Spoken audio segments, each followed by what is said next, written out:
Hey, Mike with Nerd Problems Gaming here, and today's video will be doing a retro review on The Legend of Zelda for NES, so let's get into it. Now, I've actually had this game in my library for over 30 years and just never got around to beating it all the way through, and it's constantly sat on my backlog. I'd pick it up from time to time and play it for a few minutes here and there, but never really made that dedicated decision to play all the way through until recently. And oddly enough, this game actually really holds up quite well, especially in comparison to the other Legend of Zelda titles. Certainly there's some aspects that are a bit frustrating when playing the game, but I think modern conveniences like the internet and various guides out there make it a lot more accessible and a lot more fun to play today. And I think one of the biggest challenges for me as a kid playing this game is that I bought a used copy of it, so I didn't have a map or really any walkthrough or guide to help me through those challenging areas that can be a bit frustrating with the game. And so when you first pick this up, it's almost an open world like feel to it where you can travel all around the map. There is a bit of a world map to the top left of the screen when you're playing in the greater overworld, but it just kind of gives you a general idea where you're at. There's not really a dedicated map that shows you exactly where you are and the overall layout of the world as a whole. And so that was definitely confusing for me as a little kid playing this game, but thankfully now there's more modern day maps that make this a lot easier that you can pull up alongside of while you're playing. And so that made my experience a lot more enjoyable. I tried to play a good portion of the game through without using that, but at the same time, just time-wise, I didn't want to spend hours wandering around aimlessly throughout the map to try and find where I was going.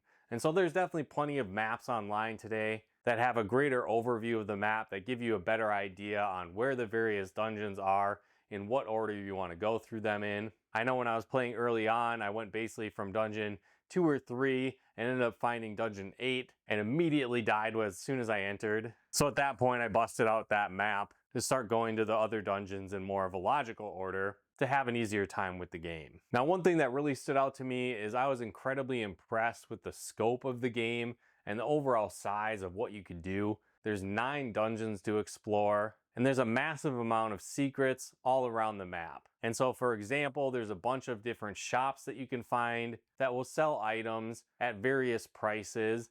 And so often you'll be hunting around to find the best deal on things like bombs and arrows and shields and much more. But then there's also all kinds of different secrets where you can use bombs to blow holes in walls to find hidden shops, special items, and more. And I really don't think I would ever have found those things playing as a kid or my original playthroughs early on if I would have tried to beat it then, as there's not really any indicator where these secrets are. There's a couple different old men or wise men that you might find scattered throughout the map that give you some clues, but at the same time they're super vague and often not very helpful to find the secrets that it might be describing. So a lot of the secret finding throughout the game is almost trial and error, where there's different bushes that you can burn down, there's different rocks that you can blow up to find secret entrances. But again, a lot of that is just trial and error, which could take hours to find these various different secrets throughout the world. Again, often even just finding the dungeons and the right order of them could take hours if you didn't have a map to utilize while playing through the game. And so I think that's definitely a must-have element when you're playing this game, because I know for me as an adult, I don't just have hours to aimlessly wander around throughout the game like I could have as a child playing it for the first time. Now, when it comes to the dungeons, I was actually surprised at how fun these were, and also surprisingly challenging at the same time. I really started playing the Legend of Zelda series with A Link to the Past on the Super Nintendo and Link's Awakening on the Game Boy, and played progressively later games from there on. And I found that a lot of those were a little bit easier in comparison to this original NES title. Again, as I mentioned, you'll be finding different secrets throughout the dungeons by blowing up walls, pushing different bricks, killing all the enemies, and much more. But I think in the later titles, there's a bit more of an indicator, like there's a crack in the wall, so you know that you need to blow that wall up. And a lot of the puzzles are maybe a little bit easier, or at least give you hints along the way, where I found that that wasn't really the case with this game. And so a lot of the secrets that you're going to find, or even how you beat a dungeon in general, will be just bombing walls randomly to find the entrances that you need. And so that could be a little bit frustrating. I found at times where I'd be trying to blow up certain walls just to find the secret wall that I needed. But then I would end up running out of bombs and I would have to leave the dungeon and wander aimlessly around the world or go to a shop to buy more bombs to continue my trial and error process of finding these secret doors hidden throughout the dungeons. And so that element was a little bit frustrating. And sometimes I would often need to do this as well just to heal myself throughout these dungeons. I know in a lot of later Legend of Zelda titles, there's various pots that you can find, or there's bushes or enemies respawn throughout the dungeon as you enter and exit different areas. This kind of gives you the option to farm hearts or refill your items that might be necessary throughout the dungeon crawling. But that really wasn't an option in this first title. And so that could be very frustrating for players as well, having to fully backtrack out of a dungeon to find your way back to a store, or to continually hunt monsters down throughout the overworld to get the items that you need to continue on with the dungeon. There's also a couple of different big difficulty spikes that happen throughout the game. I remember getting stuck on Dungeon 6 forever in my playthrough. I probably died at least 30 times in that dungeon trying to clear it all the way, mainly because I didn't want to go out to the overworld, fully stock my hearts, and come back to try the rest of the dungeon where I had died the first time. I just wanted to go right away again with the 3 hearts that you get at the start of a continue.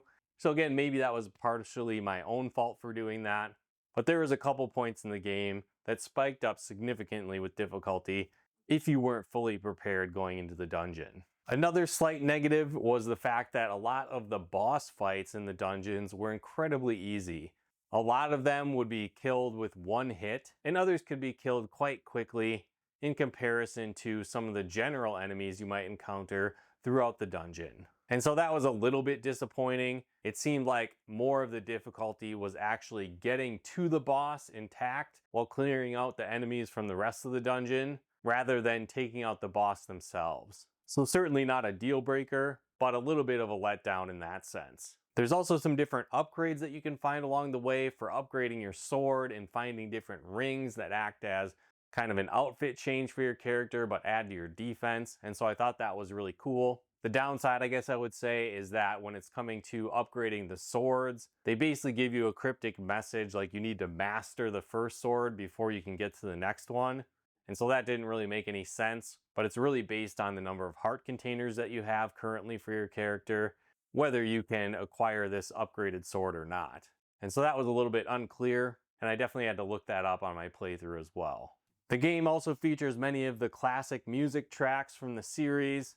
Granted, they're a lot smaller and on repeat forever throughout the game, so it can get a little bit repetitive in that sense, but it does have some of the classic tunes that you'll hear even in today's Zelda games, which was really cool. It also introduces a lot of the key items that are staples throughout the entire series. So you've got the bomb, the boomerang, the bow and arrow, the magic rod, the power bracelet, and much more. And so it's really cool to see the first appearance of these items, and in many cases functioning nearly the same in the first title as it is many years later in the series. I talked a little bit about it earlier too, but the scope of the game being so massive, I thought that was really cool and impressive, especially for its time. And when you beat the game, you actually unlock a second quest where the dungeons are in a totally different order, they're in different locations on the map, enemies are more challenging, and even the layouts of the dungeons are different as well. And so that's really cool, just giving you even more bang for your buck and a whole new adventure to take on once you beat the game for the first time. So I was really impressed with that as well as I was playing through,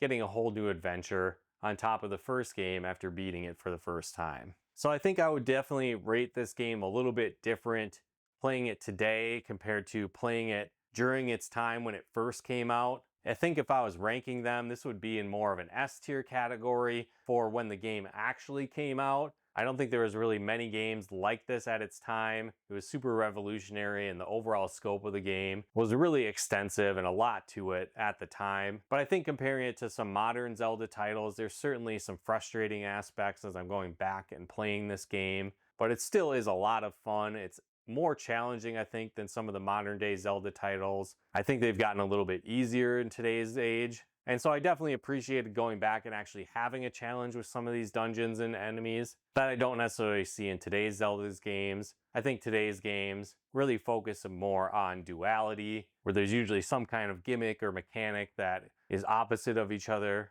So again, Link to the Past is kind of like Light World, Dark World. Ocarina of Time is like future and past. There's games like the Minish Cap where you're big and small, and the list kind of goes on. And I think that's more how later Zelda titles are focused, where this is just more an overall adventure and focuses more on exploration than more so these different dual concepts that a lot of Zelda titles have. So I don't know that I would necessarily put this in an S tier. In today's age, playing some of the later titles that have maybe fixed some of the frustrating aspects that I found with this game, but it definitely still holds up and is one of my favorites in the series after finally getting a chance to beat it all these years later. But let me know your thoughts in the comments below. Have you played this original Legend of Zelda title? How does it stack up on your list of the best Zelda games? Have you played this one yet, or is it still on your backlog as well? Let me know your thoughts in the comments below. And if you like this video, be sure to hit that like button as it really helps out the channel. And another really cool way you can help support the channel is we actually partnered with a game store, Nutmeg Games. So if you like board games, Pokemon cards, Magic cards, and more, be sure to head to nutmeggames.com/nerdproblemsgaming and use our promo code nerdproblemsgaming at checkout. You'll get 10% off your order and help support the channel at the same time. So if you want to take advantage of those great deals, be sure to head there as well. And if you like videos like this on video games, board games, and everything nerdy, check out one of our other videos here. And if you haven't done so yet, be sure to subscribe and turn on the bell notifications to get the latest updates of new nerd videos we put out. But once again, thanks for tuning in, and we'll talk to you more soon.